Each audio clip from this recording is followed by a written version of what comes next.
Can you imagine building a successful tech company, spending 6 years doing it, selling it to GoDaddy, having a successful exit, and then still feeling imposter syndrome, still feeling like you don't belong, still feeling like you don't deserve or that you're not considered to be a successful entrepreneur? This is something that has come up for Brian Nolan, who is my guest on today's show. And he built this company called Sellbrite, very successful, sold it to GoDaddy. And now that he's working on his next company, he still feels imposter syndrome. And that is not uncommon. This is something that comes up with a lot of entrepreneurs. And so on today's episode of the Conscious Entrepreneur podcast, Brian and I talk about what that's all about and how to overcome imposter syndrome. We also talk about how he deals with the challenges of being an entrepreneur, what he's doing differently now that he's working on a new company. And then finally, at the end, I share how I got triggered and still get triggered with imposter syndrome as it relates to Conscious Entrepreneur, both this podcast and the summit that we put together. I hope you enjoyed this conversation with Brian Nolan, founder and CEO of Book Outdoors. Welcome back to the Conscious Entrepreneur podcast. My guest today is Brian Nolan. Brian is the co-founder and CEO of Book Outdoors. And before that, he was the co-founder and CEO of Sellbrite, a company which was acquired by GoDaddy. So this is someone with a lot of entrepreneurial experience that we can all learn from, someone who has had the full range of roller coaster emotions of being an entrepreneur and CEO, and someone that we're going to learn a lot from about his journey in building these companies and making an impact out there in the world. So Brian, welcome. Great to see you again. Nice to see you too, Alex. Thanks for having me. Now, we met briefly at the Conscious Entrepreneur Summit in June. Right. In Boulder. And I know that you were touched by some of the stuff that we were talking about. We spend a lot of time talking about the full spectrum of the emotions and the highs and lows and ups and downs of being an entrepreneur. And I'm sure with your experience of both at Book Outdoors and at Sellbrite and previous, by the way, you've kind of, you've experienced the full spectrum of color when it comes to this. And I'd love to start off by learning a little bit more about your journey as an entrepreneur, your motivations, where you've been, and what that's been like. And then we'll go down some of the rabbit holes of the challenges that entrepreneurs face and the types of things that you're probably doing to overcome them. So give us just a background on kind of how you got motivated to be an entrepreneur, start taking risks, and building your own companies. Okay, sounds good. First, I want to say thank you for putting on the conference, by the way. That was my first time going, and it was second annual. And it was awesome, and it was great to be surrounded by other founders, because I think we'll get into this later, but that's part of my tool set for getting through this stuff, is to be around other people doing the same thing. So thank you for doing that. It was a great conference. Oh, you bet. And we get a lot of positive feedback about it. Mainly people saying it's so nice to have a community of other founders to realize that I'm not alone. Correct. Yep, exactly. So my background, I've been in the tech space for quite a while, really since college, and right after college, I started my career as a software developer.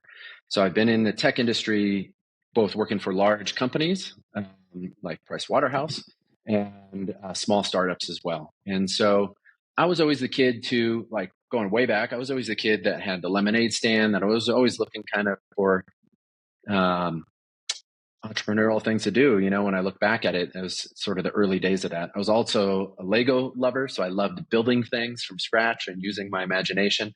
So when I think about my life or my career, that's all kind of fed into me being an entrepreneur. But what I realized over time was I didn't necessarily like working for big companies and just having a small little sliver of responsibility and vision of the company. I liked stepping back and having more broad view and being able to contribute to all different parts of the company and taking something from zero, from an idea to the market and having people use it and having it be valuable to people. So that personality, I guess, those character traits all sort of led me to become an entrepreneur. And so I had a small agency back in the day, a web development agency, and I bounced around from different companies and ended up at a company that was an online retailer selling power tools online. And part of my responsibility was expanding our reach to sell on Amazon and eBay and Sears and these other e-commerce marketplaces. And it was difficult at the time. There wasn't really a good solution for it. So that sort of led to me starting my first company, Sellbrite, which solved that problem. It was essentially an e-commerce, B2B, business to business, software company for e-commerce retailers and brands that made it easy for them to manage their inventory on all these channels. And so it was scratching that itch and solving that pain point that I had myself. And I felt like I really knew how it needed to be done and why the current, old school solutions that were out there weren't working. And so I took all my experience from coding and building websites and designing websites back in the day and working in this industry to put it into building that company. And so I had a co-founder as well, Mike, who I worked with at that same company. And so we set off to build that. And that was our first real entry into that, having raised any money. We raised a little bit. We only raised about $1.5 million total for the life of the company. So it was still very much like a bootstrap type of company. That was our first foray into it. And we made a lot of mistakes and we learned, and it was hard, and we fought through it. And, it was quite a roller coaster. Ultimately, we focused on building something valuable, and that's, GoDaddy and a few others, frankly, were interested in the company. We had a partnership already with GoDaddy, and so we really liked the team and the people there. And so we joined them in 2019, and then I went to work at GoDaddy for 2 years. And, it was very different going from a startup to a bigger corporation again. And after 2 years, I was ready to do something new and start something new again. And so that led to Book Outdoors and me starting. And that's a pretty common, I just want to double click on that. That's a pretty common thing that happens is you get acquired and then you are required, mandated, asked to stick around with the acquiring company for a year or two as part of that process.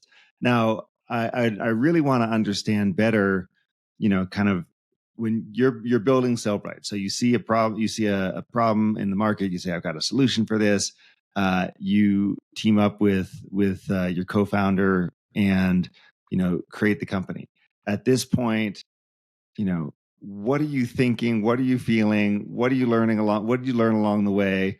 How long was that journey to the acquisition? So we really started toying with the idea around 2012. And at that time, it was still a side gig we were doing, at night after work.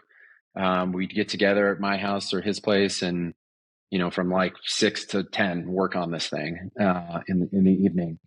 And so we did a little bit of research and we figured out where some of the gaps were and decided to focus on solving one specific problem and got it out in the market with just one thing, one feature. We ended up becoming one feature of the whole thing. But just to see if we could get customers signed up. And we did. We got people signed up and using that and paying us a monthly fee to use that one thing. And then that kind of led us to say, okay, what else are they asking for and what do we want to build? And we knew we needed money for that. And so we went shopping around to try to find some investors and found an incubator. We were living in LA at the time. I'm now in Denver, but we found an incubator, Idea Lab, that likes to invest very early at the idea stage. And so they gave us some money to prove it out and prove out the bigger vision of that thing. And it was interesting because there was a little bit of risk that a lot of risk that we took there, where I was pretty sure we were going to get this funding, but it hadn't come in yet. But I knew that I needed to show that I was fully dedicated to this thing. So I had to quit my job before I had the funding, and I gave 3 weeks notice. And it was like the second to last day of my job that we locked in that funding, and it was like, whew, I can keep paying the bills now. But that was sort of the first, roll of the dice, first risk you have to take. And I've always thought this in my life and my career is that, these kind of career risks, I've always felt like if it doesn't work out, I know what my skill set is and my strengths, and I could just go back to getting a job. Like if I really need to, I could go back to getting a job. And so that's always given me the safety net and the comfort of like taking these risks. Just kind of precursor back in my 20s after the .com crash and things there was no market for anything, no jobs. I'd always wanted to be a paramedic. And so in the middle of my internet career, I stopped and went and put myself through paramedic school and became a paramedic for about 5 years in LA. And that was the same kind of thinking, like, I may not like this. And I ended up not liking it as a career. I loved the work I was doing, but I ended up not liking it. So then I went back to tech after that, right? So, but I learned a lot from that job that's applied to this as well. So the sense was, there's always a market for my talents and skills, and you're sort of viewing this as an experiment to go out there and start the company and see what happens. Right. And I totally get it. As you get old, a little bit later in life and you have more responsibilities and a family, it's a little harder to take those risks. But early on, if you're in your 20s or 30s and you don't have that yet, like, go for it. Like you can land on your feet essentially no matter what. And you can figure out your way, right? And it's less risky back then. But even now I have a family and, I'm taking a risk on this business. And like I said, I always just feel like, yeah, I know what my skills are. I know where I can add value to another company if I really need to, and go get a paycheck if I need to. Now, when you were creating Sellbrite and doing your first company, how did you decide who was going to be the CEO between you and your co-founder? Well, it was kind of my idea to start. And so I had done a lot of the research up front and kind of figured things out. And so I guess it just kind of came from that. I brought him in and talked to him about it. And yeah, he came on as a co-founder, and he knew where his skill set was. And so that's how we divided it up. And what did you learn about yourself taking on the CEO role? And how did you deal with those learnings? I'll put it that way. We know there's a lot that goes into this. It's one of these cases where, at least in my experience, you can read all the books, you can go to all the whatever seminars or watch the videos, and there's nothing quite like realizing that, right. Oh, I'm the one with the CEO title on my business card. The buck really does stop with me. Yes. Yeah, you do learn quickly that there's a lot of responsibility with it, right? And especially after you start hiring people and their jobs and careers kind of depend on you making the right decisions as well. So it is a lot of weight on your shoulders to be CEO, and especially early days, you're having to bounce around and do a bunch of different things. And so one of the things I learned is you have to be resourceful. You have to figure out how to get stuff done, or who to talk to learn, or where to go to learn it, and move things forward, right? There is nobody to tell you what to do. So you have to kind of every once in a while step back and look at the bigger landscape and prioritize what's important now and focus on those things and move all the pieces forward, move all the pawns forward little by little. But you have to be resourceful. You have to be self-motivated, because there's no instruction from a manager telling you this is the thing we're going to work on today. You're making that decision. You got to figure it out, and you got to help the team and guide the team in that way too. So it's a bit exhausting of having the big vision and being able to be optimistic all the time and motivate the team and push everybody forward, but then also, especially early on, get in the weeds and figure out where your strengths are and where you can add value, and making sure you're hiring the right people where, to fill in your weaknesses. So I think that was the sort of the biggest learning, is how to do all that. Like if you've never done that before. What did you learn about your blind spots as a CEO? So you just mentioned, you hire people, fill in your weaknesses to fill in for you. What did you learn that you're just not good at, or things that you're like, oh man, someone else is way better than me, or I don't like doing this, it's sapping my energy.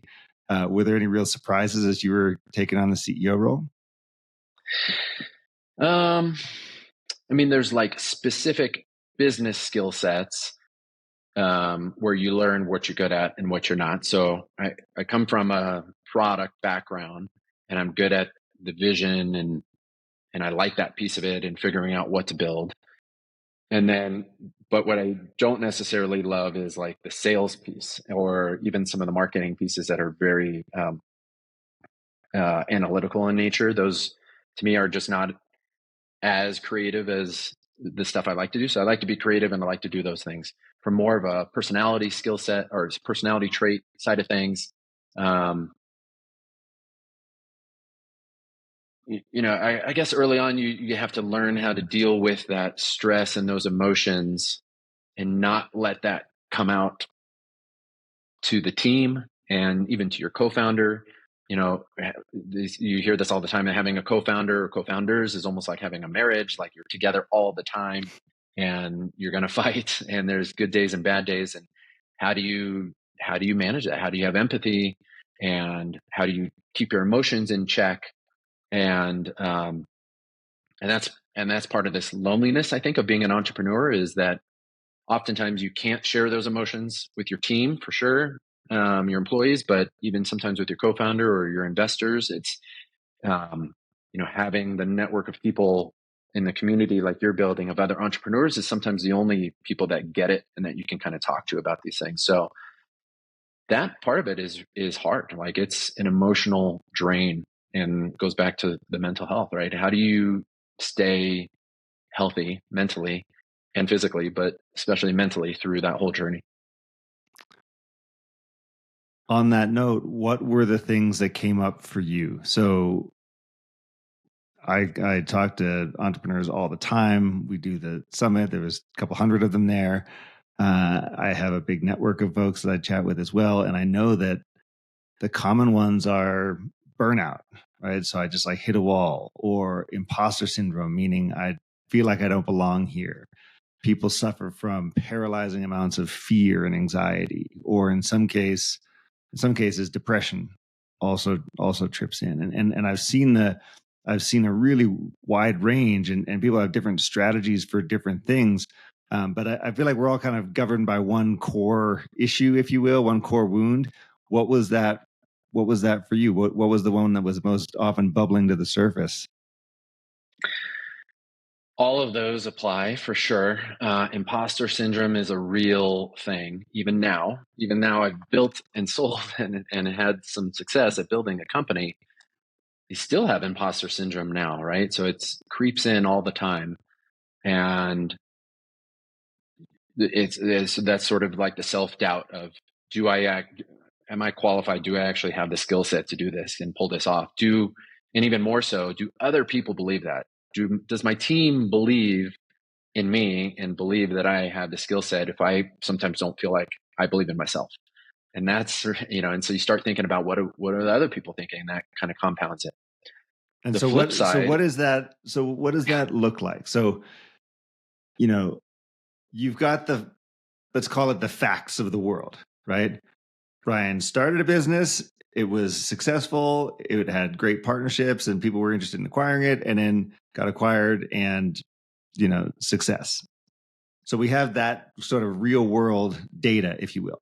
And then we have the story that we're telling ourselves. So the story is, like, in my experience at least, emotional. Like, it doesn't have words, it doesn't have language. It just sort of pops up as like a feeling. Yeah. And so how do you then work with that if you're saying, hey, I know that there's facts and data that I can do this. I've got the skills and the talents, and I'm worthy, and I've done it, and people like me and respect me and all this stuff. And at the same time, there's still this like emotional, like I was saying, probably nonverbal part of you that's just like sort of sending warning signals. How are you splitting those two apart, and how do you deal with that? That's super hard. And you can have that data, but that internal dialogue will still tell you,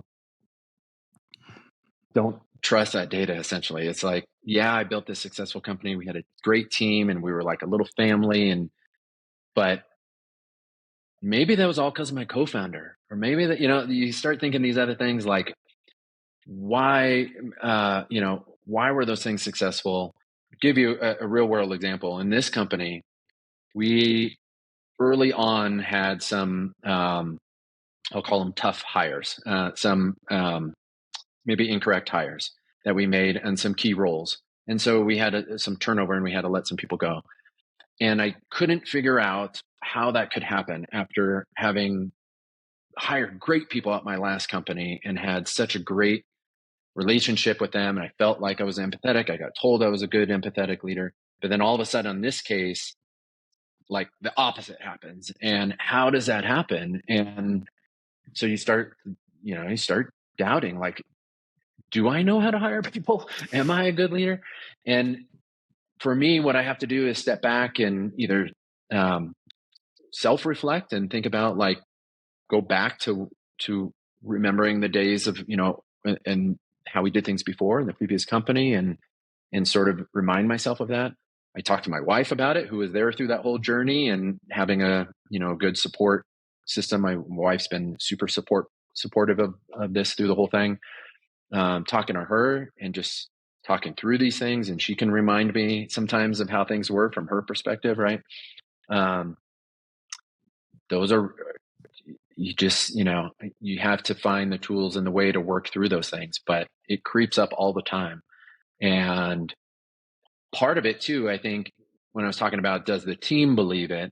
Sometimes it's just putting on not a mask, but like pulling out your actor card, if you will, and standing up in front of the team and pushing through the feelings of self-doubt and projecting confidence and optimism to the team, right? Even though sometimes if you don't fully believe that, you just have to, like, put on that face and do that, and push through it.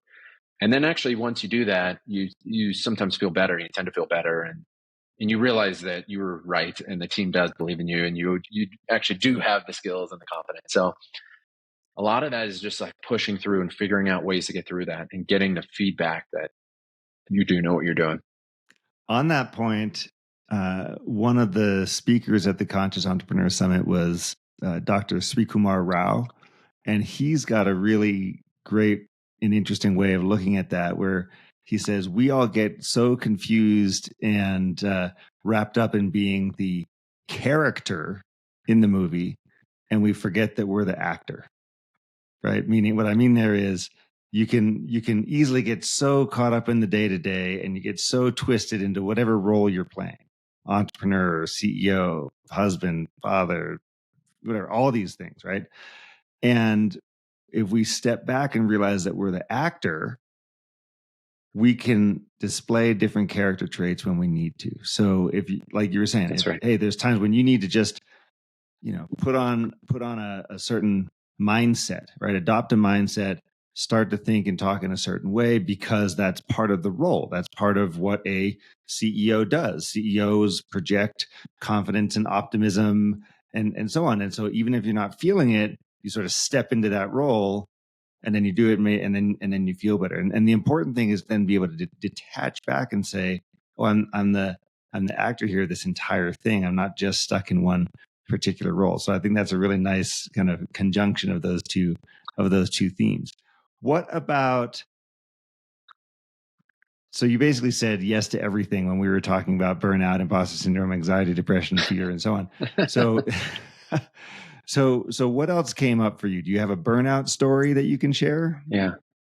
Well, I'll say one thing too before I get to the burnout, but the flip side of imposter syndrome is also true, right? I started Sellbrite, this more so for Sellbrite. So I started Sellbrite, I did the research. And so oftentimes I felt like I always knew the answers. And it was hard for me to in the beginning, to delegate or trust that other people might actually know more than I do and have the better answer, especially with my co-founder. And that was obviously the result in some of the, the bickering that we had, was am I right, or is he right? And I always thought I was right. And so learning to let that go sometimes and let other people try their thing. And even if it doesn't work, and especially if it doesn't work, not to be the I told you so person either. So that's sort of the flip side of imposter syndrome, is thinking you know everything. And I think that's a big part of it. Burnout. Yeah. I mean, taking a deep breath right now because it's exhausting. And there was several times with Cellbrite, because we hadn't raised a lot of money, that we were close to running out of money, and I was tired, and you just want to throw in the towel and like be done. I actually gave a little talk on this back in the day about grit and about persistence and perseverance and passion. Those are sort of the things that go into grit. Um, that's one of the things as an entrepreneur you just have to have. You have to be able to go a step or more further than most people would. And so you have to find that energy and figure out how to push forward through burnout. And so for me, even what I do now is when I have the energy, I go and I try to put in as much time as I can. And it's usually, sometimes I'm working late and take advantage of having that energy. But when I'm feeling done and I'm feeling like I'm hit a wall, I listen to myself and I back off. And you have to realize that it's not going to do you or the company any good if you try to keep that same energy level up and work as much as you do when your energy is actually down, right? When you're feeling that burnout. So take the time, go to bed early. It's not going to matter if you go to bed at 8 o'clock a night, one night, and you don't get an extra 2 hours of work. That's not going to make a difference in the long term, to be honest. So listen to your body, take the time to recharge, take a vacation. Actually, that's something I never did really at Cellbrite either, that I wish I would have done, that I'm doing now. I think I forgot to answer your question before, but we started Cellbrite about 2012, 2013, we went full time. 2019, we sold it. So about 6 years. I think I took a few 3-day weekends, so a couple Fridays or Mondays off, and that's it. Like I didn't take any vacation really at all. Definitely no week-long vacations. Didn't, get on a plane to go anywhere. And that's tough too. So you got to give yourself a break. You got to lead by example there, because you don't want your team to recharge as well. And you just work through that. And it kind of goes back to that thing of, if you take a few days off to go relax and recharge, the company is not going to fall apart as much as you think it may. It's not going to stop. You're still going to pick up, where you left off. And so you just have to be diligent about those practices and like make sure you give yourself, your body and your mind what it needs to recharge. And as you now are on this other chapter, the next chapter of your entrepreneurial journey. So you did Cellbrite, you made it through, you survived, it was successful, it was an exit. You then said, all right, I'm going to go do another one. So you got bitten by the entrepreneurial bug. You go build Book Outdoors. What is that like for you? How is it different? And are you doing the things you just said? Are you leading by example? Are you taking the rest that you need? Are you getting the support that's required for you? Like, how are you different now that you've already had one success under your belt? Yeah, there's so many things that are different. And one is just age and where I am in my life. I started Cellbrite. I don't remember exactly what age, but I was younger. I didn't have a family yet. I wasn't married yet. Had tons of energy. Starting Book Outdoors in my mid 40s with a wife and a kid is different. Like I'm older. I went through the ringer with Cellbrite, so I'm more tired. I have to carve out more time for my family, and that's important to me, is to be present with my family when I'm spending time with them and try to not. It's a tough balance, because sometimes the company needs you and there's fires that you have to jump on, but I try to be present with my daughter when I'm playing with her and, doing stuff like that. So I think that piece of it is different. motivation is a little bit different, honestly. When I started the first company, financially, I didn't really, because I had jumped around from different startups and did my own thing, I didn't really have a savings. I didn't have traditional 401k or anything like that. So that was my savings. Like, it had to work. And I was very motivated by, like, this company has to work. There is no plan B. And I'm driven by that. Now I have a little bit of a financial cushion because I sold that company. So it's not a pure money motivation for me anymore. Well, Cellbrite wasn't a pure money motivation, but it's not as motivated by money as I was the first time in building a company. And really, you should never be purely motivated by the money. Otherwise, you're not going to make the right decisions in a company. But now for me, it's about, I'm just not done building things yet. Like, I want to build something of value. I want to have a personal accomplishment that I could build something bigger than what Cellbrite was, that touches more people, that brings more value to the world. Book Outdoors is now a travel booking site like Expedia or Booking.com, but for outdoor accommodations. So campgrounds, cabins, glamping, things like that. So it's more of a consumer facing business that definitely touches a broader audience than Cellbrite did. So this is super interesting to me to take on a new challenge, to see if I could take everything I learned over the last decade and apply it to this, and get through new challenges and stuff. So it's, for me, that's the motivation on this one. So you're motivated by different things. You have a different point in life, a different age, and you just, I guess you have a bigger network, and you realize what's important in the company and what's not. And we've raised more money already in this company, venture capital money, than I did the whole time at Cellbrite. So that's a different experience for me as well. So it's all fun. Like, I want to continue to have fun doing this. And do you have a co-founder in this business? I have a few in this one. This was a little bit unique. And I'm one of a few co-founders. Some are from the tech space, some are from the outdoor hospitality space, and we all kind of came together to make this happen. I'm the only one that's really full-time day-to-day in the business. The others are more like advisor, board member, co-founders that are involved in helping making strategic decisions and industry network and things like that. But I'm the only one that's full-time. So that's a different dynamic as well. Okay. So they're not as involved in the business as would be a full-time sort of traditional co-founder type of person, like you did at the last one. Okay. Yep. And what's the difference between the two? How do you, which model do you prefer? How's it working?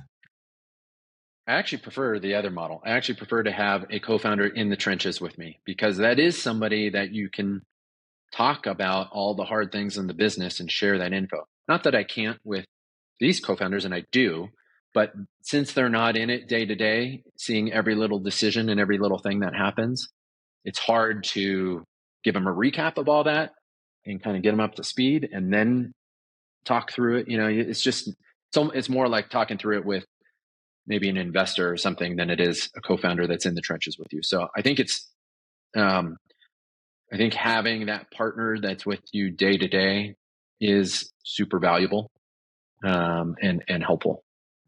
And so I want to talk about that, because you mentioned the importance of your wife's support to you as you were doing Cellbrite, and now I presume Book Outdoors as well. You talked about how you and Mike were kind of figuring out how to work together, and obviously there's going to be sometimes that you're having conflict or differing opinions, and work through them. And I'm curious, one of the things that happens, especially for men, right, is that we're not great at opening up. We're not great about fully revealing and talking about everything that's going on. And that withholding can lead to stunted relationships, or, like, not a free flow of information. And I'm curious to hear about your experience with Mike in particular, your co-founder. How did you smooth that out? What working agreements did you come up with? How did you ever sit down and talk about how we're going to work together, and that sort of thing in a really conscious manner? So let's see. Mike and I were friends first. So we worked at that company together and we were buddies first and, would hang out and go out to happy hours and stuff like that. So when it came time to start building the company together, and I had met my now wife right at the very beginning of Cellbrite. So we weren't married yet. Somehow she still married me, even though we were going through this You crazy still roller found the coaster. time to get married, even if you didn't take any vacations? Yeah. No honeymoon. Didn't go on a honeymoon, but yeah. No honeymoon. Wow. Okay. Yeah. And so with Mike, I've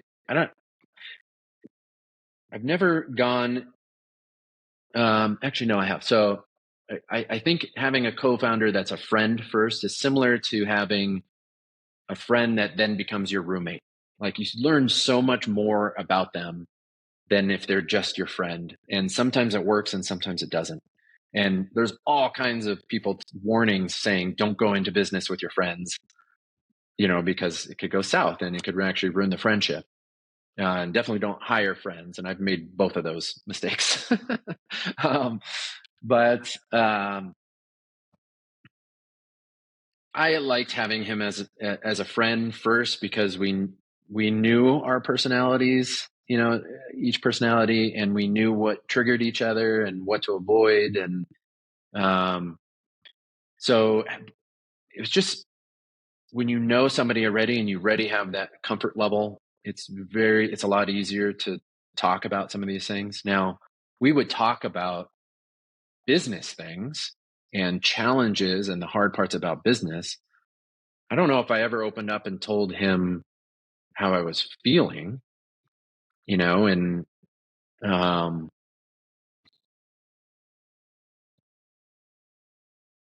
yeah, I'm trying to think back of like,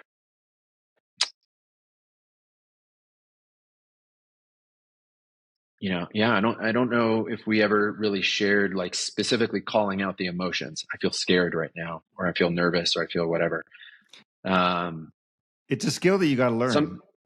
And if you don't know it, if it's not natural to you, which, frankly, as men, it's not very natural for most of us.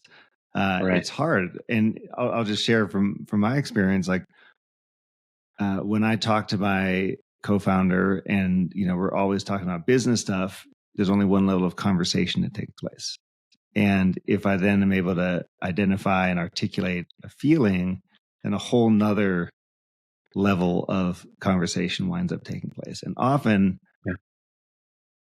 my perspective is along the entrepreneurial journey, it really is a marathon and not a sprint. And the gold is in that second level of conversations, right? Like the real meaningful change or meaningful feeling of satisfaction or happiness or success happens there, as opposed to tinkering with all the many, many things there are to tinker with in a business. Right. Yeah, that's very true. I'm fortunate to have that with my wife. Like I can tell her anything and tell her how I'm feeling, and we could talk through stuff. And she does the same for me. She's an executive at another tech company, and so she feels stress in a different way. But so yeah, I mean, I do think that's really important. Finding somebody that you can talk to about that, whether it's a friend or a spouse or a therapist or another founder, but you have to get to that second level with somebody. I agree. Like you have to get beyond just the nuts and bolts of the business. One of the things that I've seen is a lot of stuff on the Book Outdoors website and a lot of the messages, because, like you said, it's an online booking platform for outdoors activities. There's a lot of stuff there around the benefits of getting outside, being in nature, forest bathing, sunshine, 90-minute walks, whatever it is. Tell me about how you see that manifesting for you. What are the things that you've learned about getting outdoors, breathing in fresh air? Here in Colorado, there's a lot of that.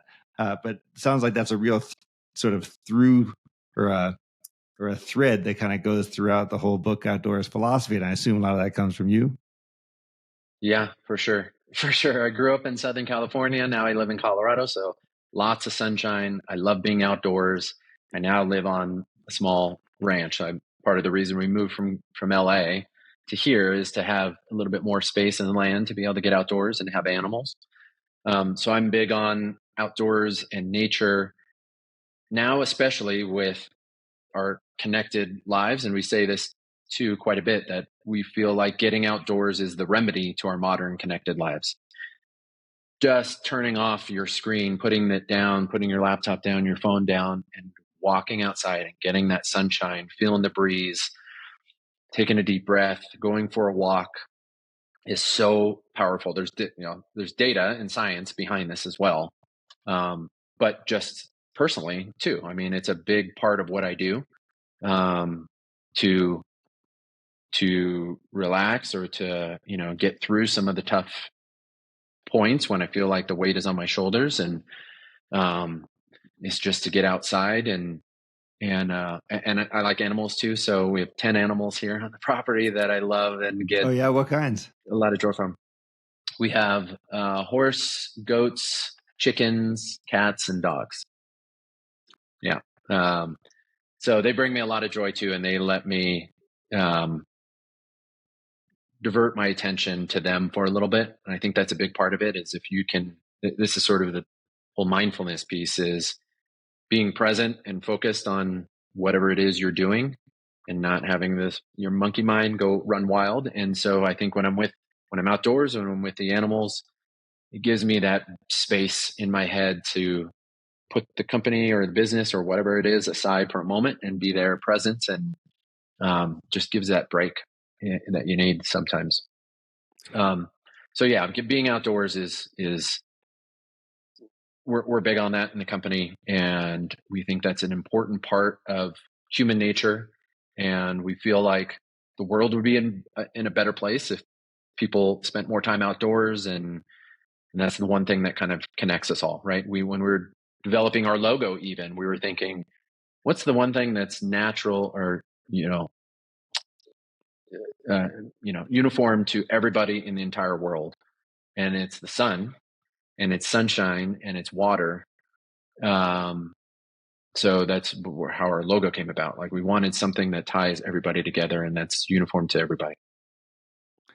You just mentioned mindfulness, and it makes me wonder, what are your personal practices to get through the days and weeks and months and years of being an entrepreneur? Do you have certain things that you really rely on to help keep yourself level, sane, happy, moving in the right direction?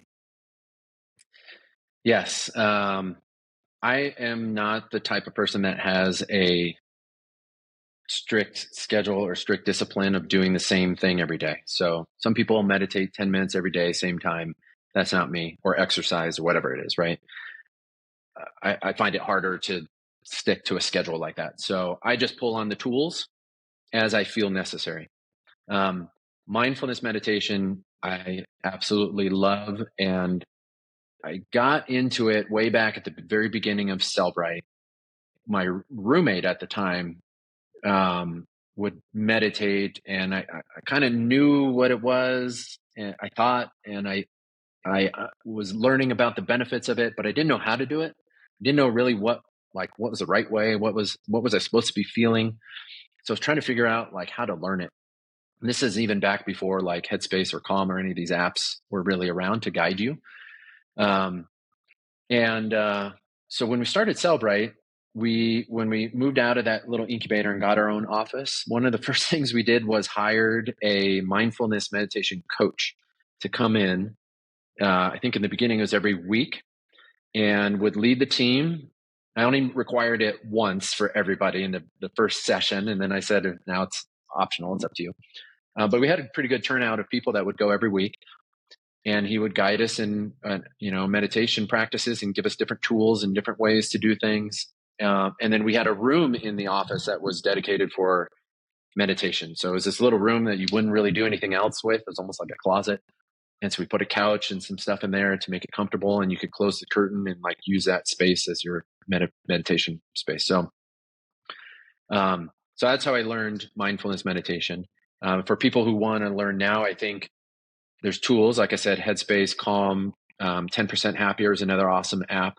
And the book, 10% Happier by Dan Harris, former ABC News anchor, is awesome. That's a great starting point. If you were like me, where you're like, yeah, I know what it is, maybe I want to learn more, 10% Happier, pick up that book, or the audio book read by him is awesome too, because it's quite funny.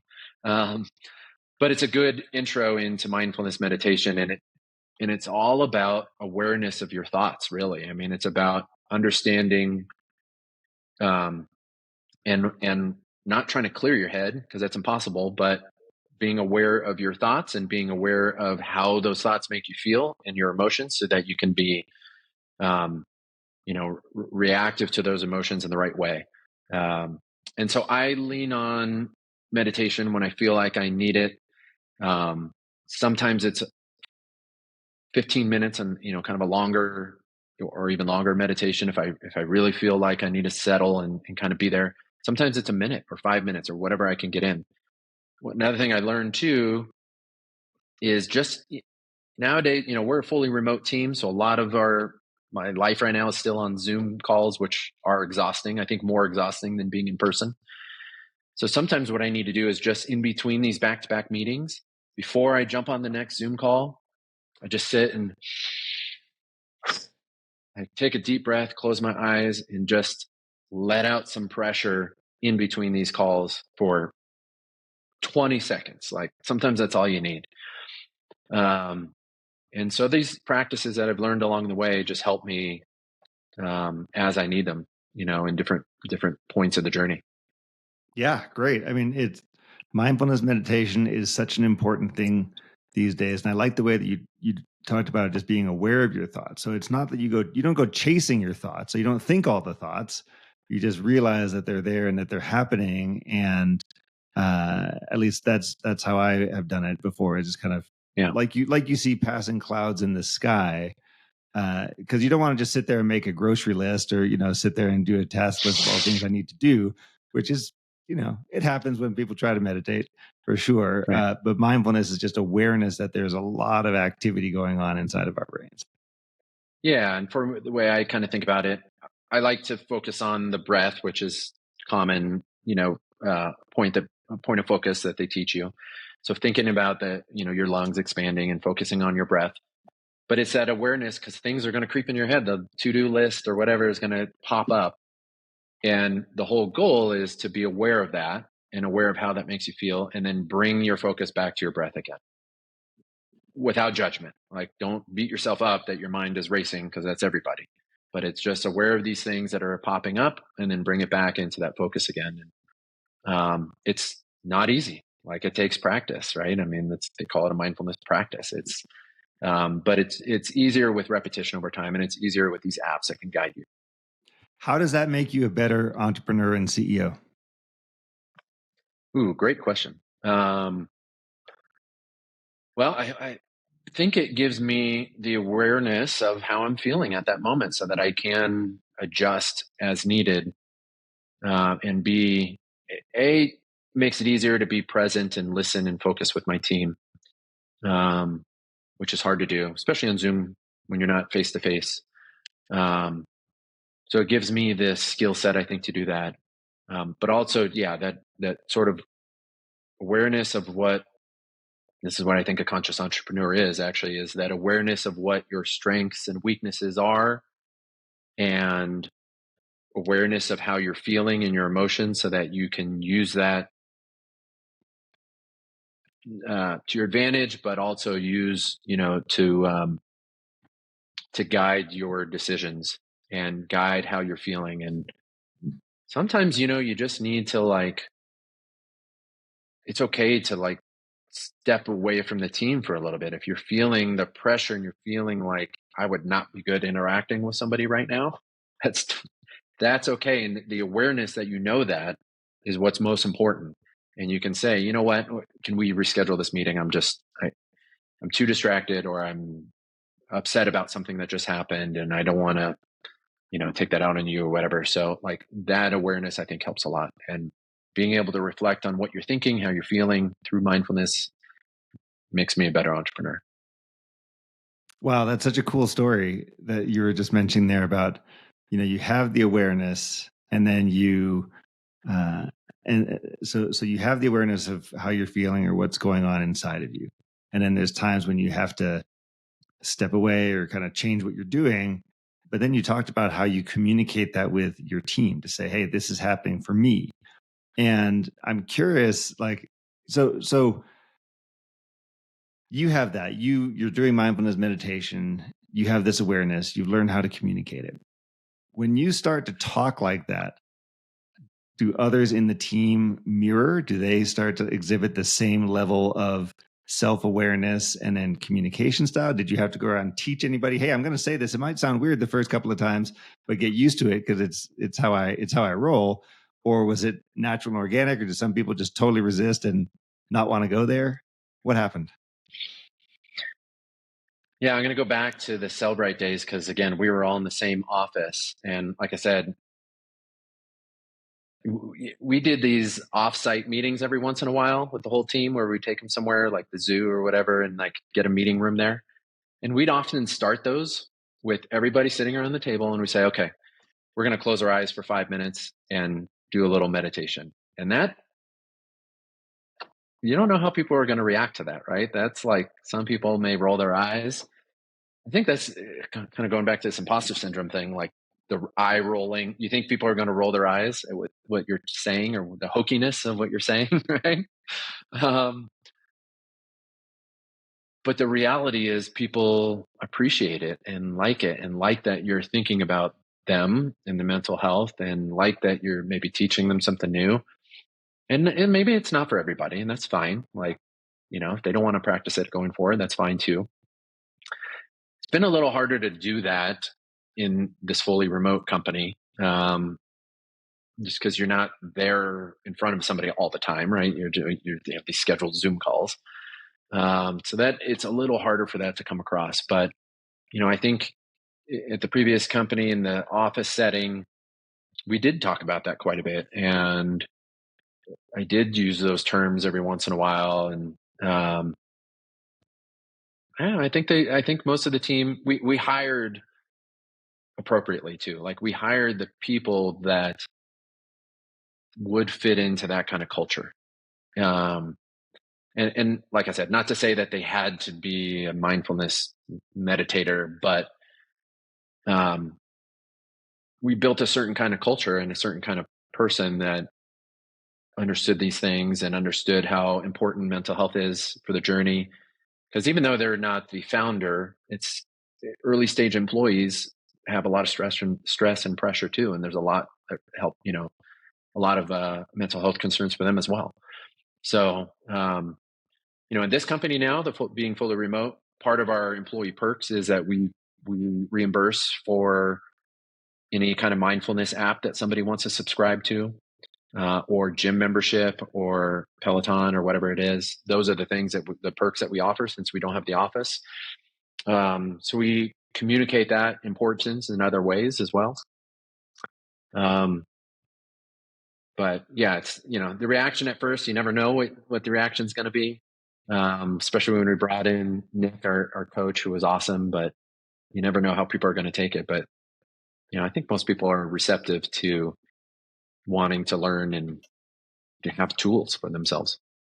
Well, I'll just share, when you were talking about that meeting at the zoo with Cellbrite and that triggering an imposter syndrome, for me, it triggers imposter syndrome to do conscious entrepreneur, actually. Because I'm like, I'm not some fancy guru guy. I'm not some, uber successful meditator, 100 days a year kind of person, like, whatever's out there. And so I feel sometimes like, oh, I'm way out ahead of my skis here. Like, nobody's going to listen to me.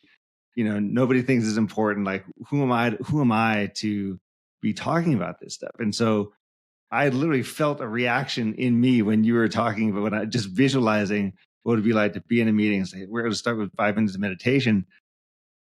I would feel like, oh, I should be pulling back. I shouldn't be doing this, and so on. Yeah. And so that's something that's still very much alive for me, even as I'm doing this. I mean, even this podcast here is all about this topic. I still feel totally, there's still a part of me that's like, you're out of place. You don't belong here. You shouldn't be talking about this stuff. Like, nobody cares. Go back and do your normal thing. And I think, so now from my perspective, looking at you and the conference and the podcast, I think it's okay that that the leader of this is learning at the same time we are, right? And that's kind of how I felt with my team.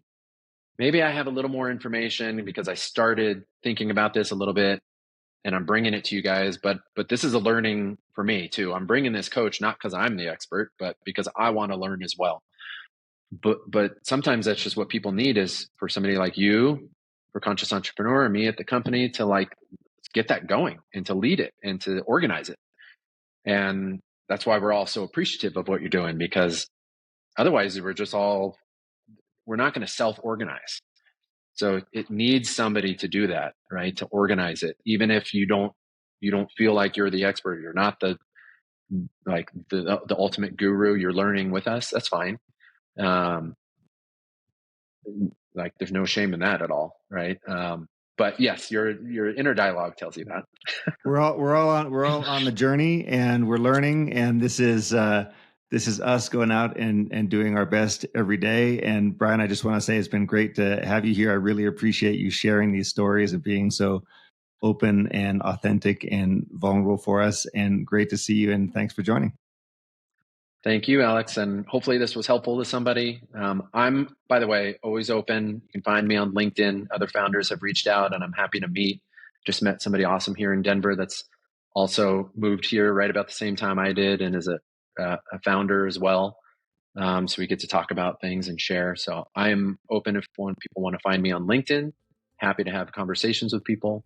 That community is important. So thank you for bringing us together, and thank you for having me on the show. Awesome. Thank you.